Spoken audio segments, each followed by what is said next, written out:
적으로 지켜보시고 보호해 주시는 은혜가 임한 줄로 믿습니다. 거룩한 주일 예배드린 여러분들에게 하나님의 은혜가 이슬같이, 또 어떤 사람들에게는 큰 비같이 내리고 주님 주시는 축복이 오늘 이 자리에 넘치게 되길 주의 이름으로 축원합니다.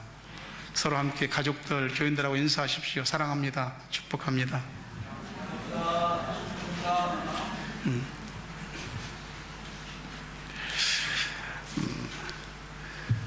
내일부터 21일 특세를 시작하는데 주제가 하나님의 전신이 갑주를 입어라. 그래서 오늘 그 말씀의 첫 스타트를 영적 전쟁, 마음에 관한 것으로 정했습니다. 이 마음에 관한 부분이 우리들에게 얼마나 큰 비중을 차지하는지, 이것이 어떻게 우리들에게 나를 다르게 만들고 인생을 다르게 만드는지를 오늘 말씀을 통해서 잘 은혜가 됐으면 하는 마음입니다. CF 광고들이 많이 있는데 한국에서 광고 많이 하는 거 가운데 제가 보니까 두 가지 있더라고요. 하나는 보험, 건강보험, 특히 그 장수해서 수명 연장이 되다 보니까 보험이 굉장히 많이, 건강보험이 굉장히 많은 겁니다. 그냥 무배당 보험이죠. 이 보험 선전이, 글쎄요, 제가 TV를 이렇게 보니까 뭐 5분도 좋고 뭐 반복해서 계속 하더라고요. 그만큼 사람들이 건강에 대한 관심이 많아지는 거죠. 또 하나 CF는 많이 하는 것 가운데 하나가 뭐냐면 장례 서비스인 상조회 얘기입니다. 이 건강과 죽음에 대한 사람들에게 굉장히 중요한 주제인 거죠. 사실 어린 학생들이나 어린이들이나 학생이나 또는 청년이나 이 젊은 사람들은 이거 별로 관계없을 것 같은데 사실은 그렇지 않아요. 건강이라고 하는 건 자신 못하는 겁니다. 죽음이라고 하는 것도 뭐 사람이 삶의 길이를 내 마음대로 연장 못하거든요. 그러니까 평생을 살면서 이 건강과 죽음에 관한 것은 우리 마음에 담고 살아갈 수밖에 없는 것 같아요. 저도 제 경우에 몇 년 동안 뭐 친구들이나 사람들이나 이렇게 그냥 인사가, 묻는 안부 인사가 건강하냐고, 그리고 또 헤어질 때도 건강하라고, 이제 계속 건강이 자꾸 인사가 되는 거예요. 그래서 건강을 챙기긴 챙겨야 되는데 건강이라는 것도 뜻대로 되지 않습니다. 우리의 건강하다는 건 우리 몸의 오장육부가 건강한 것이 건강한 거죠. 근데 오장이라고 그러면은 우리가 5가지 장기를 말하잖아요. 간장, 심장, 그 다음 비장, 폐장, 콩팥인 신장.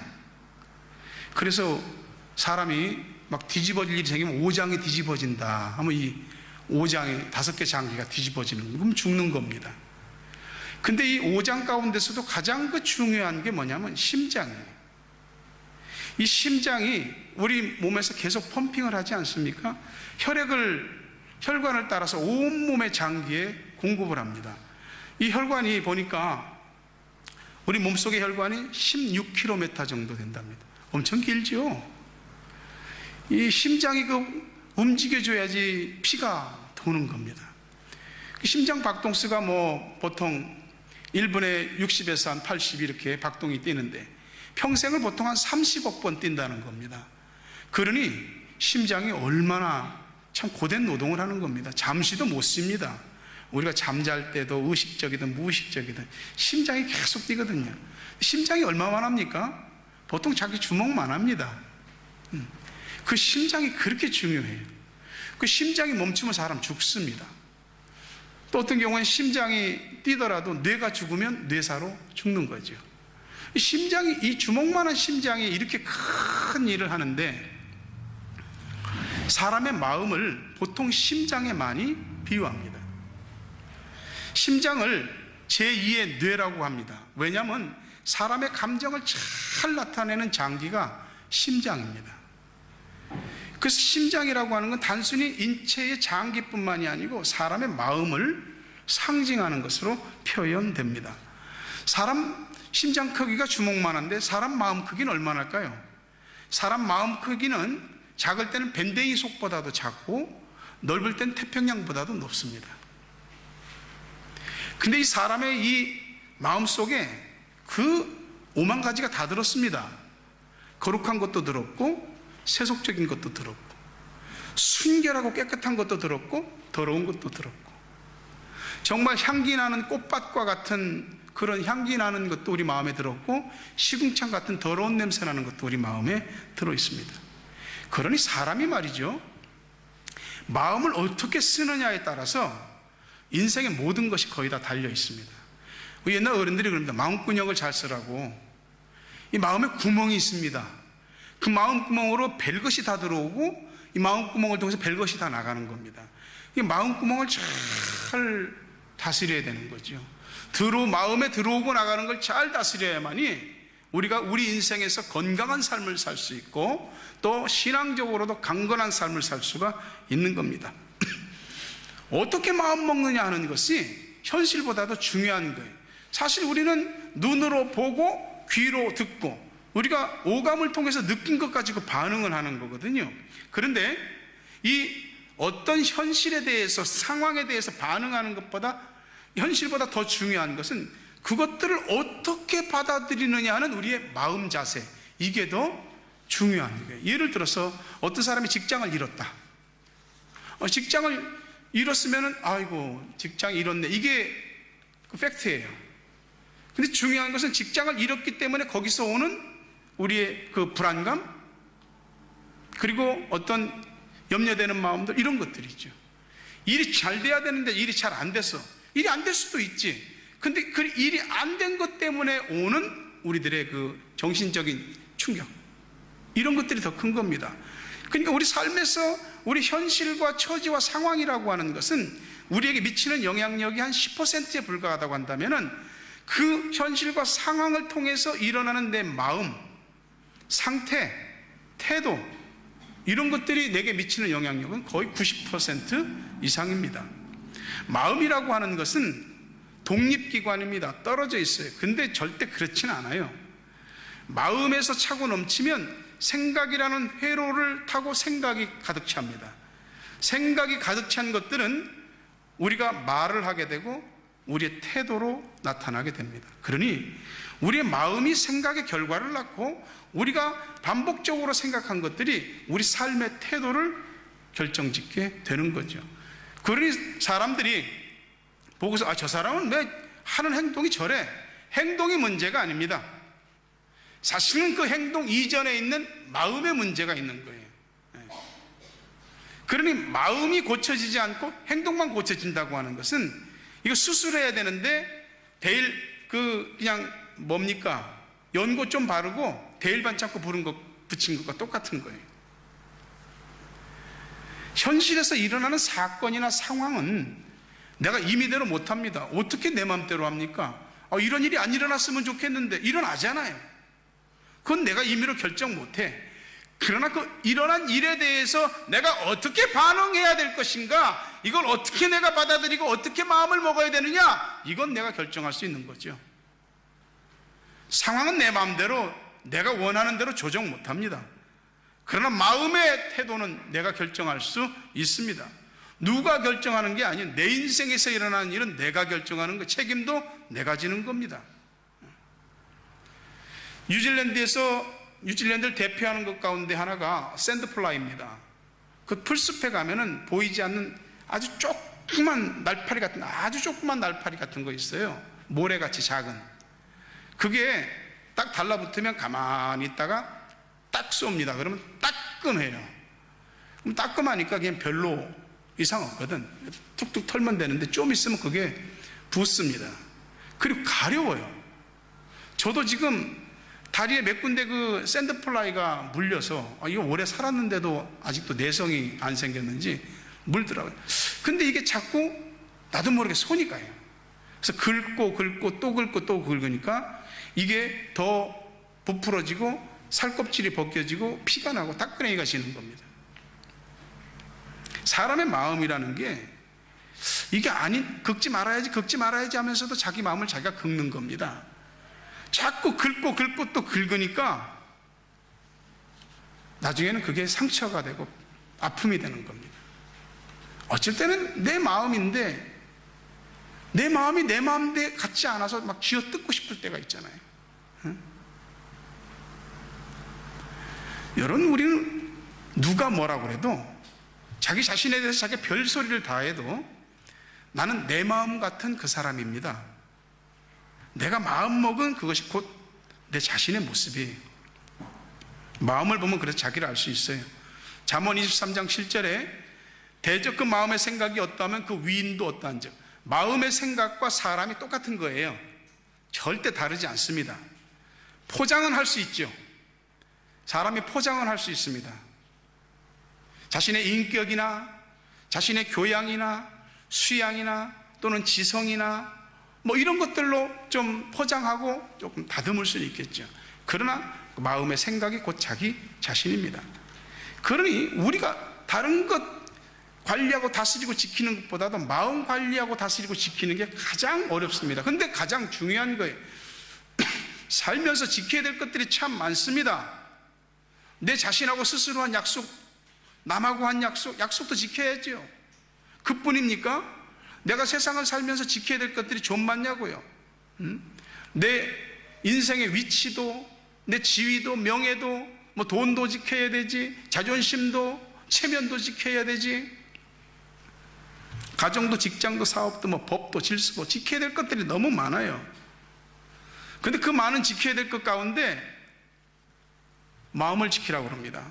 오늘 본문 잠언 4장 23절에 모든 지킬 만한 것 중에 더욱 내 마음을 지키라. 생명의 근원이 이에서 남이라. 살고 죽는 게 마음을 지키느냐 지키지 못하느냐에 달려있다는 말이죠.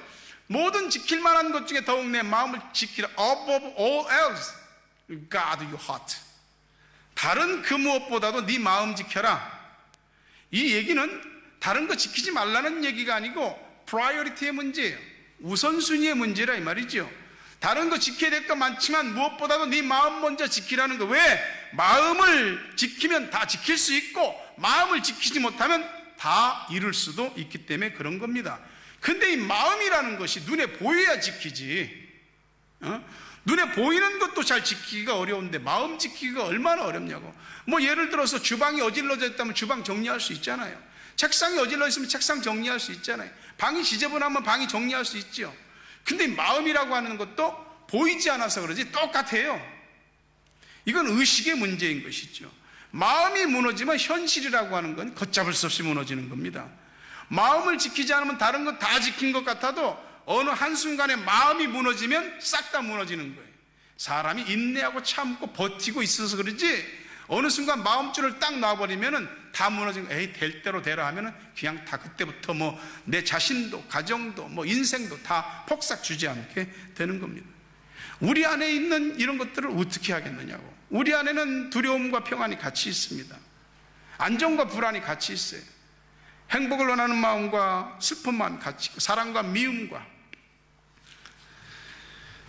이해와 시기가 다 있습니다. 이 서로 어울리지 않는 것인데 우리 안에 분명히 존재하는 것이, 이런 것들에 대해서 우리가 인식이 없으면은 지 마음 생긴 대로 마음 먹고 지 마음 생긴 대로 말하고 지 마음대로 생긴 대로 살게 되는 겁니다. 뉴질랜드의 자연이 얼마나 좋습니까? 이 푸른 녹지와 초지들이 얼마나 좋은지 몰라요. 이 자연의 세계는 말이죠, 자연 그대로가 가장 좋아요. 그런데 사람 마음은 자연 그대로는 안 좋습니다. 이 숲속에 가보십시오. 자연에 생긴 그대로 있는 모습들이 얼마나 아름답고 거기 들어가면 또 숲에서 나는 그 피톤치드가 얼마나 강하고 숲의 향기가 얼마나 좋은지 모릅니다. 산림욕 해보십시오. 해수욕하는 거 못지않게 산림욕도 굉장히 좋습니다.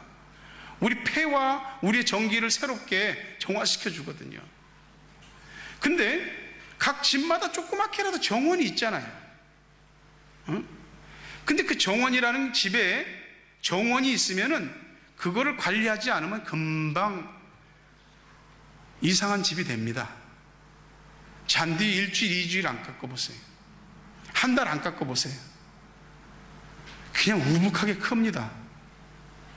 그 가든에 있는 그 여러 수목들을 보세요. 막 자랍니다. 손질을 해주지 않으면 막 우거집니다.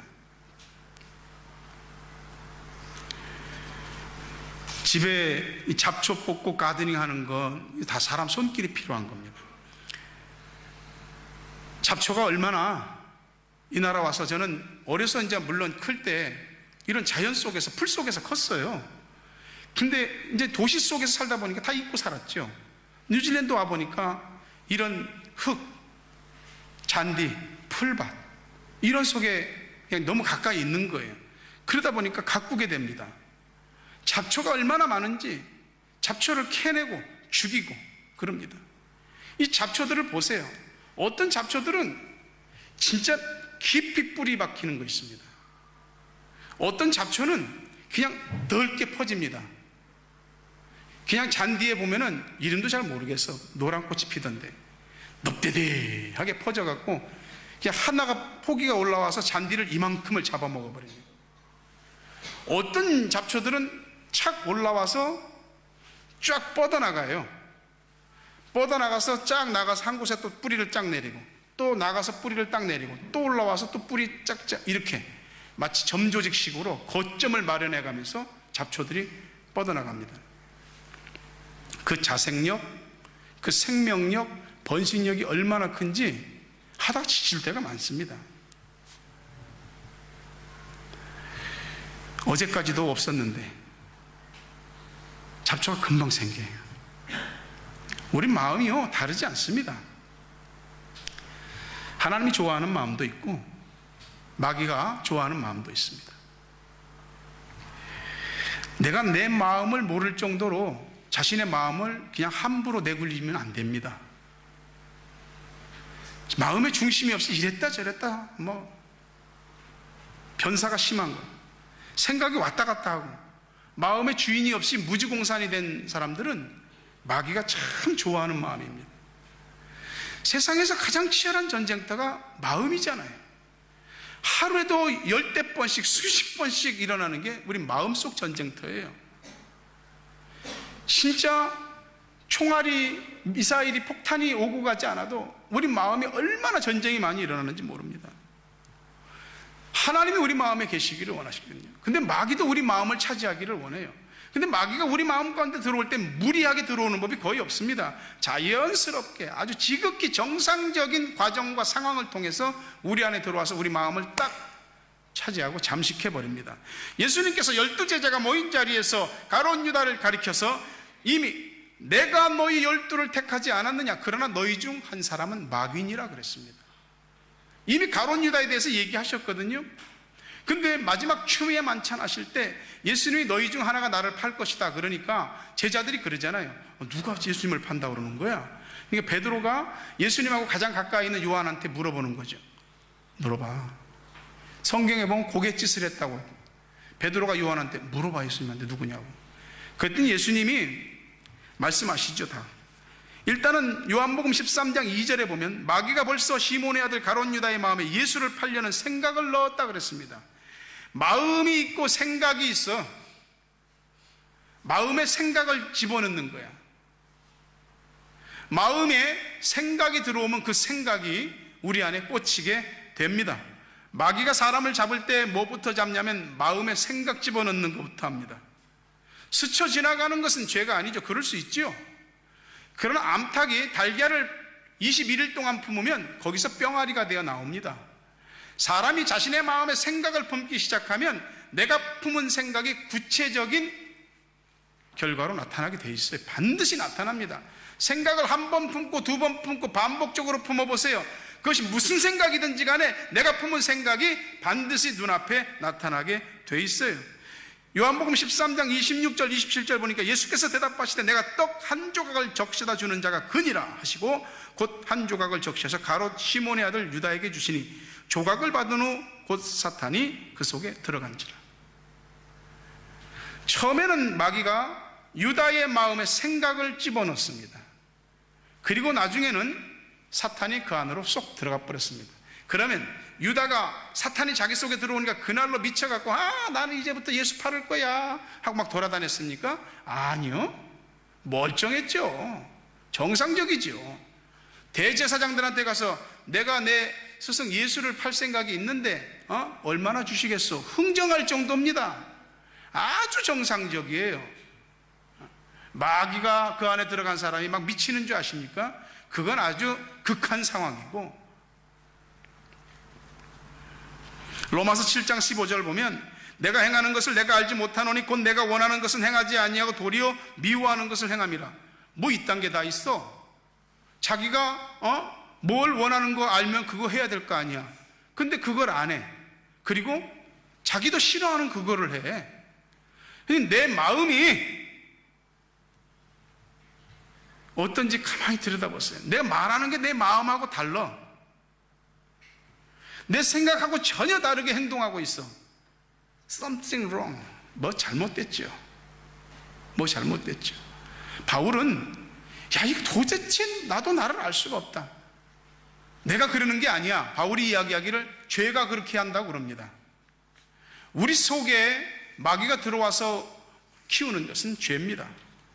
바울이 로마서 7장 22절 23절에서 내 속사람으로는 하나님의 법을 즐거워하되 내 지체 속에서 한 다른 법이 내 마음의 법과 싸워 내 지체 속에 있는 죄의 법으로 나를 사로잡는 것을 보는도다. 내 마음은 그게 아닌데 엉뚱하게 하는 거, 그 죄가 그렇게 시키는 겁니다. 중요한 건 하나님께서 그런 느낌을 주세요. 그런 감정을 주세요. 야, 그건 아니다. 영적인 감정들을 주실 때 그걸 무시하는 거, 그게 문제죠. 그 덮어버리는 게 그게 문제죠. 그걸 고백하지 못하는 게 문제인 것이죠. 자기 모순을 설명을 못하면서도 하나님 앞에 주님 제가 이런 죄인이고 이렇게 연약합니다라고 고백을 못하는 것이죠. 그게 문제인 겁니다. 예레미야 17장 9절과 10절에 만물보다 거짓되고 심히 부패한 것은 사람의 마음이니 누가 능히 이를 알려마는. 사람 마음을 누가 알아요? 세상에는 두 가지 죄인만 있는 겁니다. 하나는 들킨 죄인이 있고 하나는 안 들킨 죄인만 있는 겁니다. 10절에서 그랬잖아요. 사람은 몰라. 나도 나를 몰라. 근데 나 여호와는 심장을 네 마음 살피고 폐부를 시험하고 각각 그 행위와 행실대로 보응한다고 말씀하십니다. 내 마음 안에 누가 질서 없이 들어와서 마음대로 해짓고 다니는데 내버려두면 되겠습니까? 나중에는 내 마음인데 나도 싫어, 남도 나 싫어, 하나님도 내 안에 들어오기 싫어. 그렇게 돼버리면 그 마음이 뭡니까? 그 엉망진창 아니에요? 그런 마음 누가 만들었습니까? 절대 탓하지 마십시오. 자기가 만든 겁니다. 자기가 만든 거예요. 내 마음에 누가 쓰레기를 갖다 버리면 왜 가만히 있어? 예를 들어서 우리 집 앞마당에 누가 쓰레기를 갖다 버렸어. 아니, 저 사람이 왜 자기 집 앞에다 쓰레기를 놓지 왜 우리 집에다 놓냐고. 그럼 일단 그 쓰레기부터 치운다고.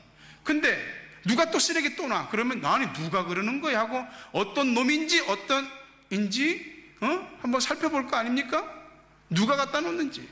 내 마음에 누가 자꾸 쓰레기 갖다 놓으면은 여러분 치우셔야죠. 마귀가 자꾸 쓰레기 갖다 놓으면은 치우셔야죠. 쓰레기 못 놓게 방어해야죠. 그러니 우리는 우리 마음을 더럽게 하는 것들을 조심해야 되는 것입니다. 우리 마음에는 하나님의 말씀의 씨앗이 떨어지는 것 못지않게 사탄이 뿌리는 죄악의 씨앗들이 있습니다. 그것들이 잠복기가 지나면 우리 마음을 뚫고 나와서 우리에게 말이 되게 하고 우리에게 행동이 되게 하는 겁니다.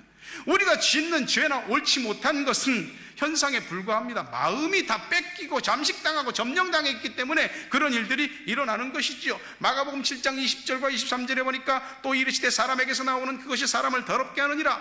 속에서 곧 사람의 마음에서 나오는 것은 악한 생각 곧 음란과 도둑질과 살인과 간음과 탐욕과 악독과 속임과 음탕과 질투와 비방과 교만과 우매함이니 이 모든 악한 것이 다 속에서 나와 사람을 더럽게 하느니라. 내 마음에 이런 게 있었다고요? 내가 이런 사람이었다고요? 내가 왜 이런 행동을 하냐고? 예, 우리 속에 다 있는 것들입니다. 다 있는 것들이 나오는 겁니다. 먹는 것이 우리를 더럽게 하는 것이 아니야. 먹는 것은 다 나와서 배설물로 다 배변돼서 나옵니다. 그러나 우리 마음 안에서 나오는 게 더러운 것이죠. 주님이 그랬잖아요. 입으로 들어가는 게 더러운 것이 아니고 마음에서 나오는 것이 더러운 것이라고. 다 우리 마음 안에 있던 겁니다. 우리 인생에서 우리의 삶을 유익하고 기쁘고 즐겁게 해줄 수 있는 좋은 것들은 전부 다 수고를 해야 되고 애를 써야 되고 시간을 들여야 되고 합니다. 씨앗도 뿌려야지요, 돌봐야지요, 물 줘야지요, 비료 줘야지요, 잘 자라는지 안 자라는지 살펴봐야죠. 그렇게 수고해야만 결실을 거둘 수 있는 거예요. 잡초는 근데 심지 않아도 날아옵니다. 어디서 오는지 그렇게. 우리 마음에도 그렇게 날아오지 않습니까? 우리 애들한테 욕 가르치는 부모 없잖아요. 야, 애 맑게 알아들 때 보면 이제 욕은 이렇게 해라 하고 육두문자 가르쳐주는 부모가 어디 있습니까? 내 자식들한테 야, 거짓말부터 배워야 돼. 세상은 그래야지 세상을 살 수가 있어. 거짓말 가르쳐주는 부모가 어디 있어요? 근데 욕 가르쳐주지 않아도 욕 잘합니다. 거짓말 가르쳐주지 않아도 때가 되면 다 거짓말합니다. 애들도 애들 수준에서 다 욕하고 거짓말해요. 죄악이나 못된 것들 배우지 않아도 저절로 배워집니다. 우리가 죄 지으려고 마음만 먹으면 눈만 돌려보십시오. 금방 죄 지을 수 있습니다. 귀만 돌려보십시오. 뭐 엄청난 얘기들이 들어옵니다. 손만 뻗어보십시오. 죄 짓죠. 발만 움직여보세요. 죄 짓고 입만 열어보세요. 죄 짓죠. 얼마든지 죄 지을 수 있는 것들이 있습니다. 조심하지 않으면 다 그냥 분별도 없이 먹고 마시게 되는 겁니다. 그러니 마음을 정리하셔야죠. 아무리 신앙생활 하시면서 자기 마음을 마음대로 방치했다 할지라도 한 번씩은 정리해야 됩니다. 쓸데없는 것들 정리해야 된다고요. 저도 성격이 막 뭐가 이렇게 어지럽고 너풀거리고 막 해집어 있고 막 그런 것은 잘 못 보는 성격이에요. 그래서 제가 머리도 이 머리카락 길러본 적이 별로 없어요. 물론 여러분이 지금 제 모습을 보면서 상상 자체가 안 되겠지만 머리 길러본 적이 없어요. 이런 성격을 아시고 하나님이 한 번에 밀어주셔갖고 이렇게 내가 깨끗하고 시원하게 있긴 하지만 한 번씩 우리 삶에서 하나님이 정리시켜줘야 될 부분들이 있는 겁니다. 저 집에 잡초 제거할 때 어떻게 하는지 아십니까? 틈나는 대로 합니다. 눈에 보이는 대로 합니다. 조그만 땐 뽑기가 쉬워요. 며칠 있다 보면 금방 이렇게 큽니다. 진짜 빨리 커요. 눈에 보이는 대로 뽑습니다. 여러분, 우리가 우리 마음 안에 들어온 모든 이 죄악의 잡초들을 봐야지 뽑을 거 아닙니까? 그냥 깨어 있어야죠. 분별력이 있어야죠. 저 어떻게 또 뽑냐면 작심하고 뽑습니다. 어찌든 계속 보면서 저거 내가 한번 뽑아야 되는데 하다가 이 손 대면 손이 커지니까, 일이 커지니까 놔두다가 한번 작심합니다. 저번에도 이 우리 참나물 밭에 그 이름도 알 수 없는 동그란 잡초가 얼마나 그게 뿌리를 뻗어가는지 이제 뽑아야 되겠다고 완전히 호수를 댔습니다. 제가 물을 대고 논바닥까지 철벅철벅하게 해서 그냥 물 직사로 쏴가면서 막 손으로 파갖고 뽑는데 얼마나 깊이 뿌리를 내렸는지 하나씩 뽑습니다. 여기서 뿌리 딱 뽑아서 이렇게 이제 물이 들어가니까 막 흙이 물렁물렁해지잖아요. 그러면 이렇게 슬슬 털면서 뿌리를 드러내. 그러면 여기서 올라온 놈이 이렇게 뻗어가고 이렇게 뻗어 이렇게 막 이만큼 하나의 한 뿌리에서 올라온 놈이야 그게. 그런 것들을 몇 개만 딱 뽑아도 벌써 깨끗해집니다. 완벽하게 뽑지 못했어요. 그래도 성질에는 좀 괜찮다 싶을 정도로 뽑았어요. 그리고 이 초지가 넓으니까 사택에 그 사이드는 또 풀이 얼마나 나는지 몰라요. 그거 트리머질 하려면은 1시간 반 이상 걸려. 팔뚝이 떨어져. 그래서 제초제 샀습니다.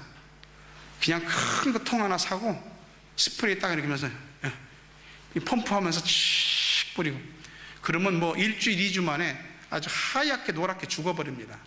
그럼 몇 달 동안은 거기 잡초 안 납니다. 여러분, 우리 마음에 들어와 있는 못된 것들이 왜 자리를 잡고 뿌리를 내리고 자기 세력을 구축하도록 내버려 두시냐 이 말이죠. 잠깐 잘못 마음 먹을 수 있어. 잠깐 잘못 생각할 수 있어. 그렇지만 방치하면 안 된다 이거지. 뽑아내야 되는 겁니다. 주님 앞에 회개하고 자복하고 통곡할 때가 있어야 되는 거예요. 완전히 주님 앞에 갈아엎어버릴 때는 갈아엎어버려야 되는 거야. 그래야만이 하나님께서 그 안에 새로운 은혜를 주시지. 그런 것들을 뽑아야지 우리 안에 정말 귀한 것들이 잘 뿌리를 내리고 자랄 거 아닙니까? 깨끗한 사람은 깨끗함이 익숙하고 더러운 사람은 더러움이 익숙합니다. 우리 마음에서 일어나는 그 온갖 영적 전쟁을 싸워서 승리하려고 하면은 악한 양심으로부터 벗어나야 되고 참 마음과 온전한 믿음으로 하나님께 나아가기를 힘쓰셔야 되죠. 마음에 하나님 두기를 싫어하면 하나님이 그 더러운 마음 그대로 그냥 내버려 두십니다. 로마서 1장 말씀이 그렇잖아요. 사람들이 마음에 하나님 두기를 싫어하니까 하나님이 그 상실한 마음 그대로 버려두신다고. 왜 우리 속에서 뽑아내지 않냐고. 왜 거룩한 전쟁과 이 영적인 싸움들을 하지 않냐고. 그러니 하나님이 상실한 마음 그대로 내버려 두는 겁니다. 그러니 온갖 내면적인 죄와 그 육체와 현실로 짓는 죄들이 다 나타나게 되는 겁니다. 마음에 하나님이 계시지 않으면 못된 마음들이 절대로 사라지질 않습니다. 마음을 깨끗하게 하는 길은 우리 마음에 주님 마음을 이식하는 길밖에 없어요. 주님 마음이 내 안에 들어와야지 내 안에 다른 마음하고 싸운다 이 말이에요. 내 마음으로 싸우려니까 그 마음이 맨날 그 마음이야. 조금 나아진 것 같은데 안 나아졌어. 변화된 것 같은데 안 변화됐어. 조금 지나면 다 그대로야. 나는 안 됩니다. 여러분 자신의 교양이나 교육이나 지성이나 이런 거 다 믿지 마십시오. 영적 전쟁할 땐 그런 거는 게임이 안 돼. 그런 것 갖고 영적 전쟁하는 거 아닙니다. 우리 안에 계신 주님의 마음이, 내 안에 계신 성령께서 내 안에서 죄와 싸우기 시작하셔야 돼요. 그래야 갈등이 생기고 그 갈등 때문에 힘들어하면서도 싸우는 거예요. 근데 싸우고 싶지 않은데 문제가 있는 것이죠. 싸움해야 됩니다. 안 싸우면 당할 것입니다. 당하면 누구 책임이겠습니까? 하나님이 왜 나 안 돌보셨냐고요? 아니요, 자기가 자기를 안 돌봤죠. 왜 내가 인생 이렇게 됐냐고요? 누가 그랬냐고? 내가 그랬죠. 누가 그렇게 만들었어요? 지겨운 싸움입니다. 그래도 해야 되는 겁니다. 마지막 한 가지만 생각하고 마치려고 합니다. 우리가 우리의 마음에서 일어난 영적 전쟁에서 궁극적으로 이기는 비결은 마음속에 말씀을 품고 말씀을 지키는 데 있습니다. 잠언 4장 20절과 21절에 보니까 내 아들아 내 말에 주의하며 내가 말하는 것에 내 귀를 기울이라. 그것을 내 눈에서 떠나게 하지 말며 내 마음속에 지키라. 이 말씀 속에 보니까 하나님의 말씀에 대해서 네 가지를 힘쓰라고 이야기합니다. 첫째가 attention. 군대 가면 그러잖아요. 전체 차렷! 그러면 그냥 딱 부동자서 차렷하잖아요. attention 하는 겁니다. 말씀에 대해서 주의하고 깨어 있어야 되는 거죠. 두 번째 뭡니까? listen. 뭐라고 말씀하시는지 말씀 잘 들으라고, 귀 기울이라고. 세 번째가 do not let them out of your sight. 네 눈에서 말씀이 떠나게 하지 말라고. 네가 말씀 앞에 서 있고 말씀이 네 눈앞에서 떠나게 하지 말라고. 네 번째가 keep them within your heart. 말씀을 네 마음속에 간직해라. 내 마음속에 뭐가 없으니까 엉뚱한 것들이 들락날락거리지.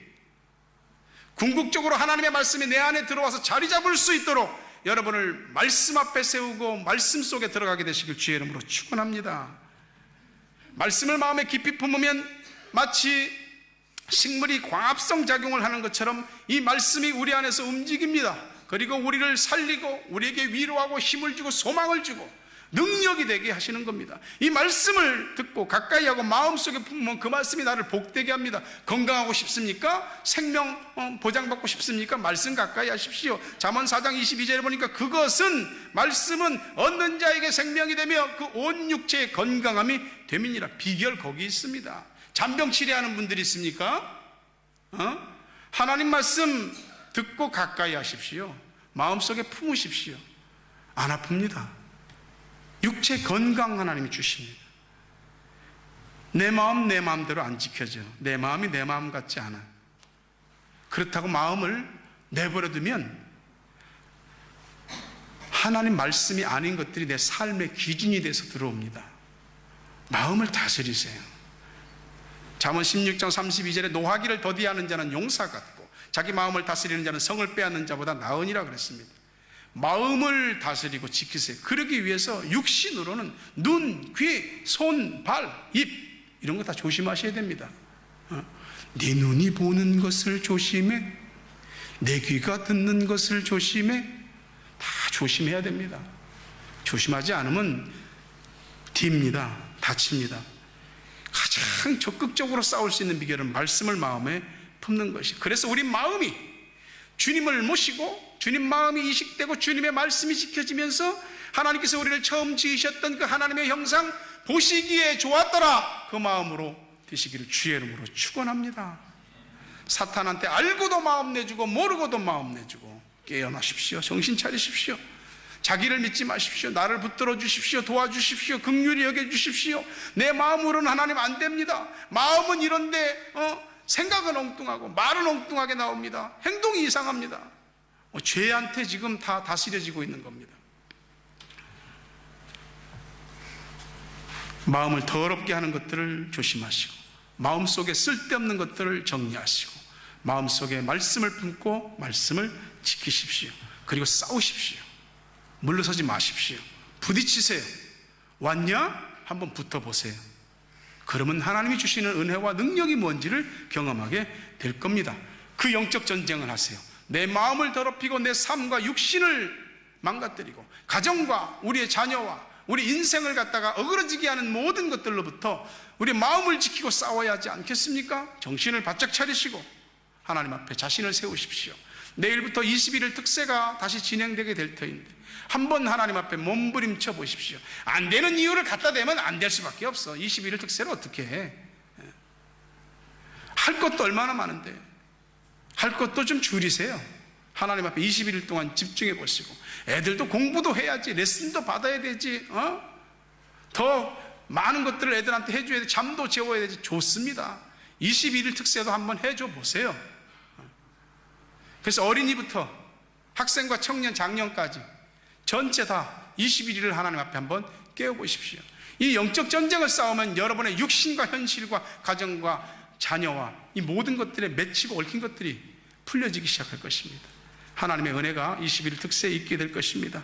부디 여러분들 주께서 주신 마음 주님의 마음으로 채우시고 지키시고 주의 말씀으로 가득 채우시고 여러분들 모든 일에 있어서 싸워 승리하는 영적 전쟁의 승리자들, 그리고 삶의 문제를 해결받는 여러분들 되시길 주의 이름으로 축원합니다. 거룩하신 아버지 하나님,